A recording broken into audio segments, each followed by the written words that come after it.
여러분 안녕하십니까? C채널 뉴스입니다. C채널 뉴스는 2014년 새해를 맞아 한국교회가 당면한 여러 분야별 과제를 점검하고 있습니다. 오늘은 한국교회의 대사회적 섬김과 봉사활동 분야를 살펴보겠습니다. 보도에 양화수 기자입니다. 지난해 11월 발생한 태풍 하이엔으로 수많은 사상자와 피해를 입은 필리핀을 돕기 위해 한국교회는 올해도 구호 사역을 펼칠 것으로 보입니다.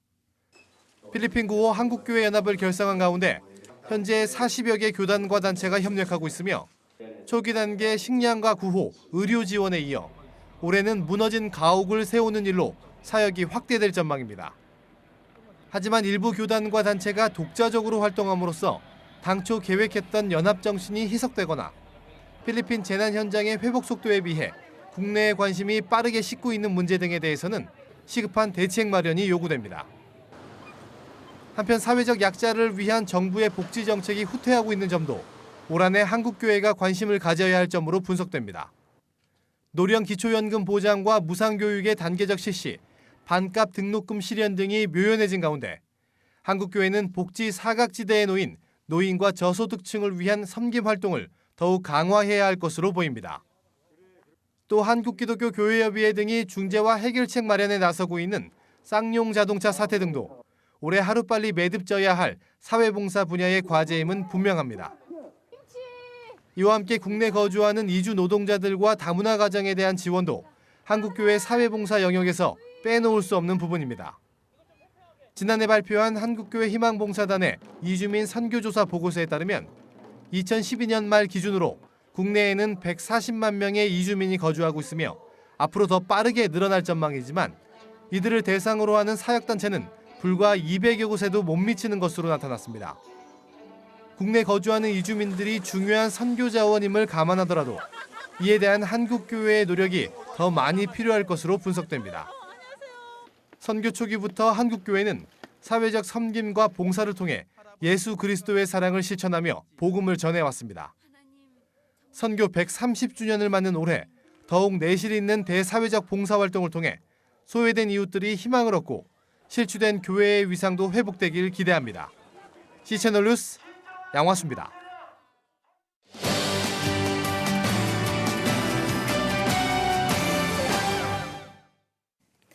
2014년 한국교회 사회봉사 분야를 전망하고 있습니다. 한국교회 희망봉사단 이사장이신 손인웅 목사님 스튜디오에 모시고 더 자세한 이야기 나눠보겠습니다. 목사님 안녕하십니까? 안녕하세요. 네, 한국교회 희망봉사단 많은 분들이 아시겠지만 간단하게 소개를 부탁드리겠습니다. 한국교회가 태안의 기름 유출 사건 때 봉사자들이 130만 세계 최고 기록을 나타내는 그런 중에서 크리스찬이 한 80% 됐습니다. 네. 그만큼 많은 봉사자들이 동원된 것은 우리 한국교회가 그동안에 많은 기도와 또 세상을 향한 열정이 있어서 또 우리 민족 고유의 그 섬기는 이웃을 섬기는 그런 정신이 모여서 아주 좋은 결과를 그렇게 나타냈는데 그것을 그냥 버리지 말고 우리가 이 희망봉사단 모든 참여했던 단체들 교회들 다 합해서 하나의 단체 이 희망봉사단을 결성을 하고 시작을 했습니다. 그러니까 교우파를 초월하고 또 모든 단체 NGO들 이렇게 합해서 희망봉사단이라고 국내외 북한 다 넓게 합니다. 네. 여기에 중요한 그런 이야기는 하나 되어 섬기고 섬기면서 하나 되자. 네. 교리는 교회를 나누지만은 봉사는 교회를 하나 되게 한다. 네. 이런 캐치프레이즈를 가지고 지금까지 하고 있어요. 네. 이 무엇보다 2014년에는 한국교회 사회봉사가 조금 더 활발해졌으면 좋겠다 하는 기대의 목소리들이 있는데요. 네. 올해는 어떤 계획들이 또 활동들이 준비되고 있나요? 네, 우리가 그동안에 해오던 사역들, 그것은 이제 긴급 구호 사역, 그건 이제 뭐 태풍이다, 무슨 뭐 쓰나미다 이런 재난이 올 때 거기에 긴급으로 동원돼 가지고 1차 구호하는 지금은 필리핀에 가 있습니다. IT에도 지금 가서 아직도 하고 있고 네. 그런 긴급 구호하고 그 다음에 이제 국내에서는 가장 어려운 사람들 찾는데 그것이 이제 예를 들면 노숙자 또 다문화 가족들 그 다음에 우리가 하고 있는 정신대 일본 네. 정신대 할머니들 네. 그런 분들 그리고 이제 쪽방촌 서울역 부근부터 시작해서 네. 쪽방 생활하시는 분들이 아주 어렵습니다. 네. 그건 해마다 이제 늘 하는 거고 그 다음에 이제 우리가 크게 한 것이 이제 사회복지 엑스포를 했죠. 2번 2005년, 2010년 했습니다. 그건 이제 또 준비를 해서 아마 내년엔 또 해야 됩니다. 그거는 사회복지 운동을 확산시키고 또 심화시키고 그 연구하는 팀들은 더 깊이 연구하고 네. 사회복지에 대해서 이런 걸 하는데 금년에도 계획대로 그대로 합니다. 하는데 IT에 집 네. 짓는 거, IT 지진에 무너진 집 지어주는 거, 그 다음에 교회 세워주는 거, 그 다음에 학교, 지금 이번엔 금년에는 학교 세워줍니다. 그 다음에 이제 필리핀은 지금 준비를 하고 있습니다. 네. 집 짓기 네. 하고 있습니다. 이 사회봉사 프로그램의 80% 정도가 교회와 또 기독교 단체들에 의해 운영되고 있다는 그런 통계가 나오기도 했는데요. 그만큼 이 한교봉을 비롯해서 여러 기독 단체들이 참 다양한 활동을 하고 있습니다. 그렇습니다. 이 기독교인들이 사회봉사에 더 관심을 가져야 하는 근거가 어디에 있을까요? 뭐 그것은 우리 성경에 구약 성경에 보면 아주 중요한 게 이 사회적 약자들을 돌보라. 나그네, 고아, 과부 이런 가장 약한 사람들을 의무적으로 거의 법적 그런 근거와 같습니다. 네. 그 구약의 이제 사회 약자 보호법이라는 건데 그렇게 해서 의뢰히 당연히 해야 된다. 안 하면 그 사람들은 살 수가 없다. 네. 그게 생존 문제하고 관계되는 거예요. 네. 거기서부터 시작을 했고 그다음 이제 신약 시대에 와서는 초기 교회에 성령 강림 이후에 교회가 했던 사역들이 구제, 봉사지요. 그건 예수님이 하신 사역이 다 그겁니다. 네. 병 고쳐주고 그 배고픈 사람들 오병이어로 배불리 먹여주고 이런 일부터 네. 시작해서 예수님 하신 사역이 전체가 이 사실은 사회봉사하고 연결이 됩니다. 거기에 근거하고 우리 한국교회 시작할 때 초창기 교회 역시 사회복지로 시작을 해서 좋은 성과를 거둔 것이 이것이 우리 교회들이 해야 되는 당위성이 있고 네. 또 그것이 선교에 가장 좋은 효과가 있는 방법이라고 봅니다. 네. 또 필리핀 재난 구호 활동도 조금 시작이 됐습니다. 현재까지 진행 상황이 어떤지 궁금하고요. 앞으로 남은 과제와 계획은 뭐가 있을까요? 네. 그러나 언제든지 우리가 이 재난을 당하면 바로 이제 그 연합 모임을 가집니다. 네. IT에도 IT 구호 연합 네. 이래서 라운드 테이블을 만들어 가지고 각 단체, 각 교회, 각 교단이 다 하지만은 각자 하면은 경쟁적으로 하기도 쉽고 중복적으로 하기도 쉽고 그 효과가 좋지 않아요. 그래서 우리가 같이 연합을 해서 역할 분담도 하고 지역도 분담하고 그다음 자기 전문성에 따라 가지고 자기 전문성을 가지고 또 봉사하고 이렇게 해야 혜택을 받는 사람들에게 실제로 도움이 됩니다. 그리고 우리도 효과가 훨씬 더 높고 마찬가지로 이번에 필리핀에도 그렇게 모임을 가졌어요. 네. 가져가지고 연합 모임을 해서 가서 자기 역할들을 하네요. 그래서 언제나 1차적으로 하는 거는 긴급 구호입니다.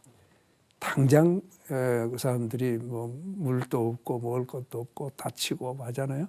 치료하고 먹을 거 그다음에 잠자리가 다 없어졌으니까 긴급 구호를 하고 그다음 두 번째로는 그것을 이제 장기적으로 갈 수 있는 그런 구호를 해야 된다. 그건 이제 지금은 긴급 구호는 끝났고 지금은 그 사람들이 제일 문제가 이제 집이 다 없어졌으니까 집 짓기 운동, 집 짓는 거 그걸 지금 준비하고 네. 또 시행하고 있습니다. 예. 또 사회적인 문제를 빼놓을 수 없는데요. 한국 사회가 점차 다문화 사회로 진입을 하고 있습니다. 이 다문화 가정이나 다문화 자녀에 대한 프로그램도 필요할 것으로 보이는데요. 네. 이와 관련해서 어떤 과제가 있을까요?